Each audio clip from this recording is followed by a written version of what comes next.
Assalamualaikum dan selamat sejahtera. Okey, kita akan sambung hari ini sejarah tingkatan bab 2 iaitu kebangkitan nasionalisme. Okey, untuk bab 2, cikgu nak kamu buat nota mengikut kepada slide PowerPoint yang cikgu buat ni. Sebab kalau awak buka buku teks, awak tengok bab 2, terlalu banyak nota dia sangat padat dengan tulisan. Jadi cikgu dah sediakan slide ni yang cikgu rasa cikgu dah mudahkan untuk kamu. Jadi nota untuk bab 2 ikut sebiji macam mana slide. Okey. Jadi kepada mereka yang ikut kelas cikgu secara maya atau mereka yang tak ikut dan hanya mendengar kepada slide ini sahaja, kedua-duanya perlu buat nota mengikut slide yang cikgu sediakan di sini Okey. Okey, sebelum kita belajar dengan lebih mendalam mengenai bab 2, kita kena tahu dulu apa itu maksud nasionalisme. Okey, maksud nasionalisme ialah perasaan cinta yang mendalam terhadap bangsa dan negara. Selain itu merujuk kepada semangat kebangsaan berkaitan perjuangan menentang penjajahan serta pembelaan terhadap bangsa dan negara. Di samping itu bermaksud gerakan untuk mencapai kebebasan politik, ekonomi dan sosial daripada penguasaan orang asing. Okey, dalam bahasa yang lebih mudah, nasionalisme ni adalah kita sayangkan negara kita sayangkan bangsa kita dan kita tak nak ada kuasa dan kita nak cikgu ulang balik. Bahasa mudah dia adalah kita sayangkan kita punya bangsa dan negara dan kita nak memerintah sendiri negara kita ni tanpa ada campur tangan daripada orang luar. Itu bahasa yang mudahlah maksud nasionalisme. Okey, seterusnya adalah pendapat beberapa tokoh yang dimasukkan dalam silibus awak ni mengenai maksud nasionalisme. Okey, tokoh-tokoh ini dia mempunyai pendapat dia sendiri berkaitan maksud nasionalisme.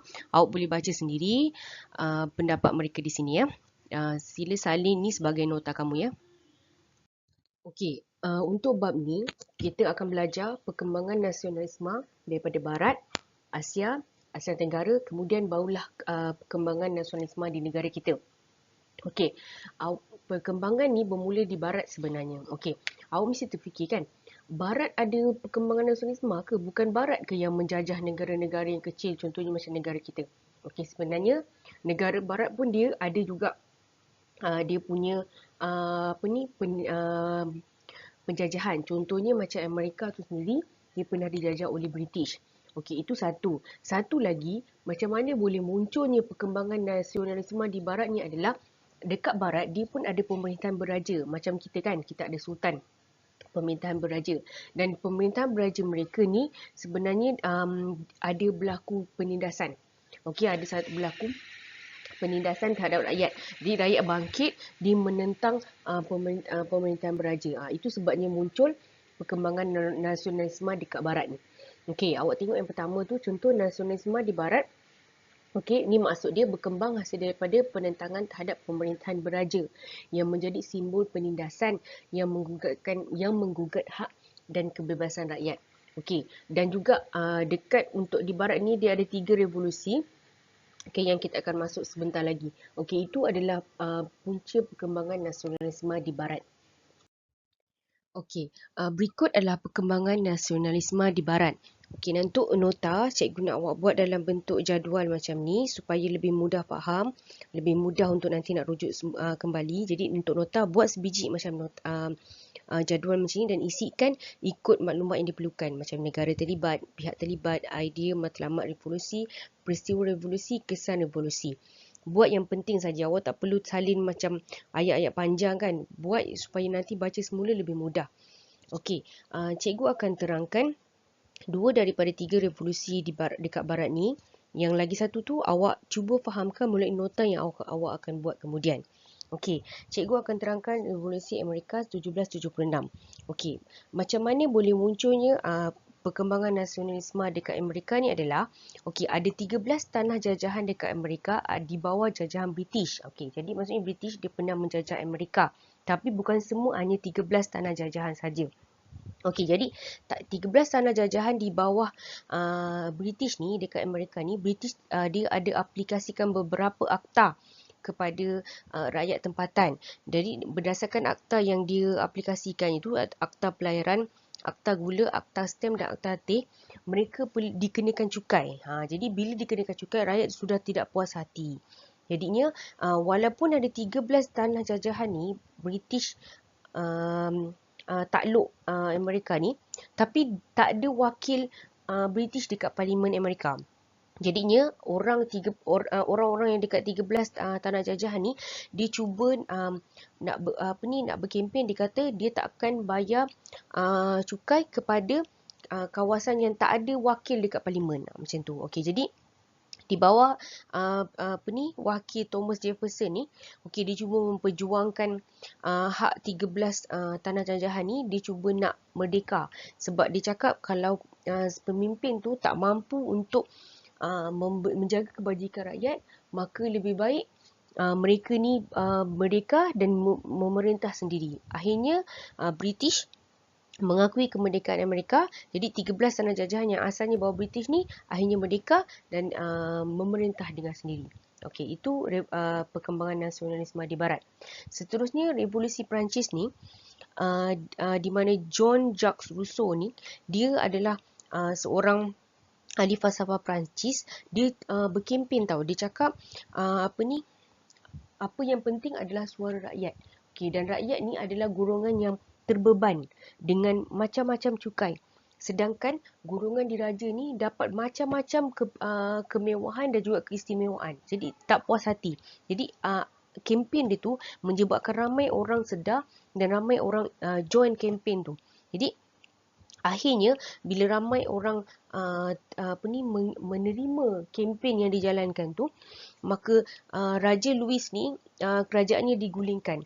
Jadi bila kerajaan digulingkan, maka bangkitlah Republik Perancis yang macam sekarang lah. Maksudnya dia bukan lagi pemerintahan beraja, tapi pemerintahan republik macam mana Perancis sekarang. Okey, itu adalah perkembangan nasionalisme di barat. Untuk revolusi keagungan, saya nak awak cuba faham sendiri dengan nota yang awak akan buat nanti berdasarkan jadual ni.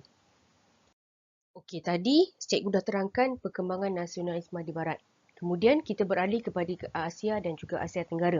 Okey, perkembangan nasionalisme maksudnya rakyat di Asia dan Asia Tenggara ni bangkit untuk memperjuangkan tanah air tu di kesinambungan, sambungan daripada apa yang berlaku di barat. Jadi apa yang berlaku di barat tu memberi idea sebenarnya kepada rakyat di Asia dan Asia Tenggara yang dijajah untuk sama-sama bangun juga menentang penjajah. Okey, dasar imperialisme barat. Apa maksud imperialisme? Imperialisme adalah penjajahan dan penguasaan negara besar terhadap negara kecil. Okey, untuk kepentingan ekonomi dan politik. Okey, contohnya macam negara kita lah. Sebelum ni kan dijajah oleh British, Belanda, Portugis, kuasa barat jajah kita, negara yang lebih kecil, untuk kepentingan politik dia supaya dia nampak lebih hebat, dan juga kepentingan ekonomi dia. Dengan cara dia mengambil kita punya hasil dekat negara kita. Okey, itu dasar imperialisme. Okey, jadinya bila negara lain dia menjajah negara-negara ni, negara kecil termasuk negara kita, dia menyebabkan penduduk tempatan bangun dan melancarkan gerakan nasionalisme. Okey, tapi berbeza sikit dengan Thailand, sebab Thailand dia tak dijajah tau. Dia adalah satu-satu negara yang tidak dijajah dekat dunia ni, dan Thailand bukan satu-satunya. Dia adalah antara negara yang tidak dijajah. Okey, tapi kenapa masih lagi ada gerakan nasionalisme? Sebab rakyat tempatan dia bangkit, gerakan nasionalisme dia menentang pentadbiran sedia ada. Sebab pentadbiran sedia ada tu ada masalah, jadi dia menentang untuk tukar kepada pentadbiran yang lebih baik. Okey, untuk perkembangan nasionalisme di Asia dan Asia Tenggara, sama juga macam tadi, saya nak awak buat jadual macam ni. Dan nanti kalau dalam nota tu, dalam buku nota, kalau boleh, awak jangan buat dia menegak, buat dia melintang. Supaya banyak sikit ruang boleh isi lah. Tapi terpulanglah kalau awak nak buat menegak pun boleh, melintang yang mana yang mudah pada awak lah. Tapi saya nak awak tulis dalam bentuk jadual yang macam ni. Okey, isi tempat kosong ni yang ringkas saja. Sebab kalau awak tengok dalam buku teks tu daripada muka surat 26 untuk Asia dan Asia Tenggara ni, sampailah muka surat 31 kan panjang sangat kan, terlalu banyak perkataan. Jadi nak mudah, ambil yang penting saja masuk dalam jadual ni. Okey, macam biasa cikgu tak akan terangkan semua. Yang cikgu tak terangkan tu, awak cuba faham melalui nota yang awak akan buat kemudian.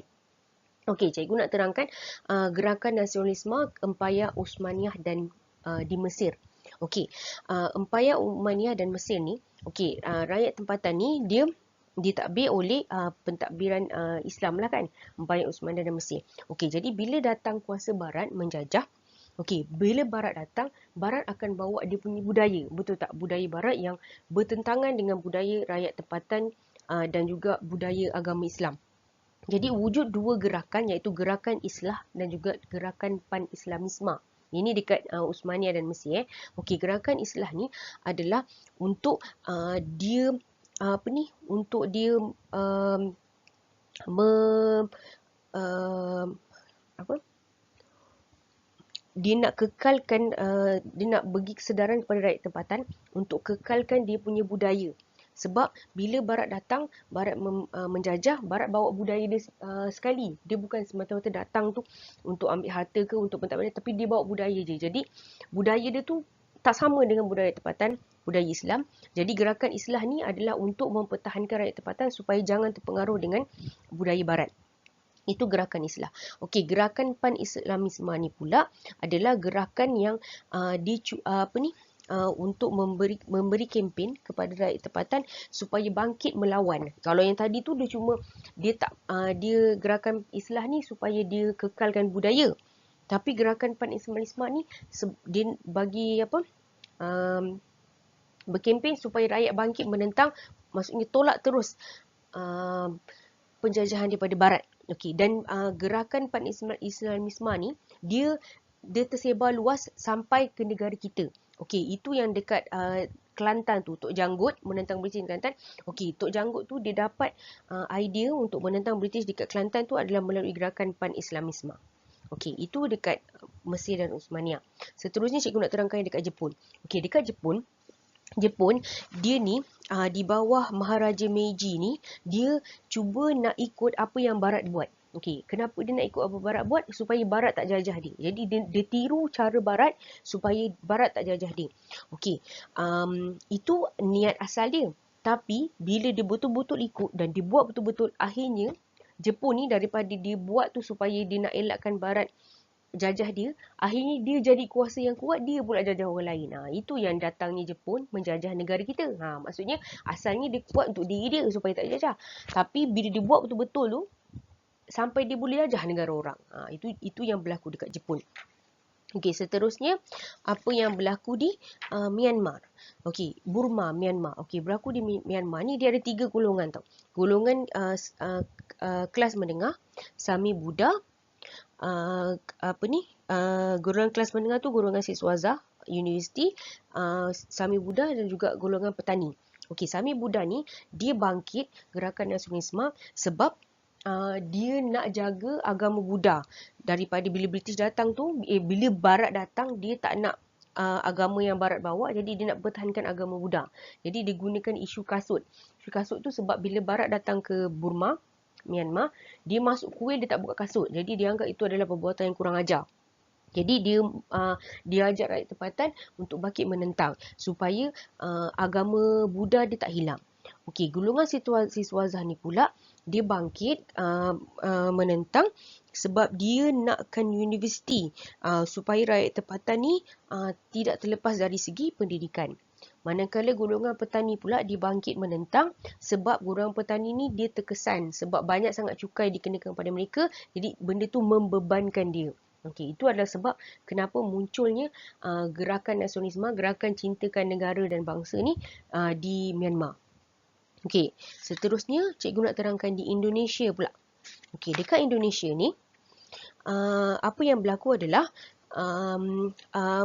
macam mana boleh munculnya idea untuk bangkit untuk sayangkan negara nasionalisme di India ni melalui Raden Ajeng Kartini. Raden Ajeng Kartini ni dia tulis surat pada kawan-kawan dia dekat Eropah. Dia ceritakan apa yang berlaku dekat Indonesia. Dia kata Belanda ni dia diskriminasi, dia tak adil. Pendidikan dia tak bagi dengan adil kepada rakyat tempatan, kepada golongan wanita. Jadi surat-surat dia tu kepada kawan-kawan dia di Eropah tu dikumpulkan dan dibukukan. Okey. Lepas tu dari itu gerakan itu maksudnya secara tak adalah secara betul-betul kuat. Yang betul-betul kuat tu bila munculnya beberapa parti atau seperti Syarikat Islam, Partai Komunis Indonesia dan Partai Nasionalis Indonesia. Okey, jadi munculnya parti-parti ini gerakan nasionalisme lebih radikal, maksudnya lebih kuat untuk mempertahankan negara Indonesia daripada jajahan pihak barat. Okey, seterusnya dekat Thailand ni, macam cikgu cakap tadi, dia tak dijajah sebenarnya, tapi pemerintah sedia ada tu tak berapa bagus. Jadinya rakyat bangkit untuk gerakan nasionalisme ni supaya menyarankan pemerintah sedia ada ni berubah jadi pemerintahan yang lebih baik. Okey, seterusnya akhir sekali kesedaran nasionalisme di negara kita. Okey, kesedaran nasionalisme di negara kita ni dia bermula daripada seawal abad ke-15 lagi. Maksudnya bukanlah dah nak dekat-dekat nak 1957. 1957 tu kita merdekakan. Bukannya nak dekat-dekat tahun 1957 baru ada rakyat bangkit ke tak. Sebenarnya daripada abad ke-15 lagi dah ada kesedaran sayangkan negara dan tak nak negara dijajah. Okey, dia bermula pada 15 masa Sultan Muzaffar Shah, Sultan Melaka menentang Portugis. Okey, Portugis datang ke Melaka dan menjajah mengambil Melaka daripada Sultan Melaka pada tahun 1511. Okey, dia datang Sultan Muzaffar Shah bukannya macam ambil lah tak terdaya nak melawan, tak. Dia sampai berperang sampai 3 kali. Maksudnya cuba juga walaupun kalah, Sultan Muzaffar serang lagi, kalah serang lagi, sampai ingat tak yang macam kelas Google Meet kita sebelum ni yang cikgu tunjukkan gambar benteng pertahanan terakhir Kesultanan Melayu Melaka dekat Bentayan, dekat Muar tu kan. Sekarang adalah Bastian Muar tu. Itu sampai kiranya sampai ke Muar, maksudnya sampai ke situ. Sultan Muzaffar Shah cuba nak mempertahankan Melaka lagi, tapi tak berjaya. Maksudnya walaupun tak berjaya, perjuangan tu, usaha untuk dapat balik tu ada. Okey, itu pada abad ke-15. Seterusnya pada abad ke-18 di Sultan Abdullah Mukarram Shah dekat Kedah. Okey, ini kalau awak ingat lagi, sepatutnya awak ingat lagi lah apa yang berlaku sejarah tingkatan 3 di mana macam mana Kedah boleh diambil oleh British. Stamford Raffles tu adalah melalui dia menipu kan Sultan Abdullah. Dia kata dia akan bagi bantuan jika Kedah diserang, tapi sampai ke sudah dia tak bagi bantuan. Sebelum bantuan dapat tu, Sultan Abdullah sudah membenarkan British untuk bertempat di Pulau Pinang. Tapi bila Sultan sedar akan penipuan tersebut, Sultan menyerang, tapi macam Melaka jugalah, walaupun tak berjaya, tapi sekurang-kurangnya Sultan Abdullah melawan, menentang untuk dapatkan balik hak dia. Okey, seterusnya pada abad ke-19, yang ni awak belajar masa tingkatan 3 juga. Pemimpin tempatan Dul Said dekat Nanning, Tok Janggut dekat Kelantan, Rentap dekat Sarawak dan Mat Saleh dekat Sabah kan. Okey, ini adalah tokoh-tokoh yang sebahagian tokoh yang kita belajar masa tingkatan 3 yang dia walaupun bersifat setempat tu maksudnya macam Tok Janggut cuma dekat kawasan Kelantan saja, Rentap dekat untuk golongan Iban dekat Sarawak saja. Tapi itu adalah permulaan golongan nasionalis dekat negara kita. Okey, seterusnya pada abad yang ke-20 adalah kesedaran nasionalisme. Ini adalah perjuangan yang kira kita boleh cakap benteng terakhir sebelum kita sampai mencapai kemerdekaan melalui penulisan kreatif, menulis akhbar, menerusi pertubuhan yang kita akan belajar dengan lebih mendalam selepas ini. Okey, yang ini pun awak boleh salin sebiji macam mana dekat slide ni dalam nota. Okey, setakat ni yang kita akan belajar minggu ni, dan kita akan sambung lagi untuk bab 2 tak habis lagi, banyak lagi. Tapi untuk pelajaran kali sampai sini lah, dan kita akan sambung episod 2 nanti. Okey, pada pelajaran yang akan datang. Okey, jangan lupa salin nota berdasarkan slide yang cikgu paparkan ni. Terima kasih.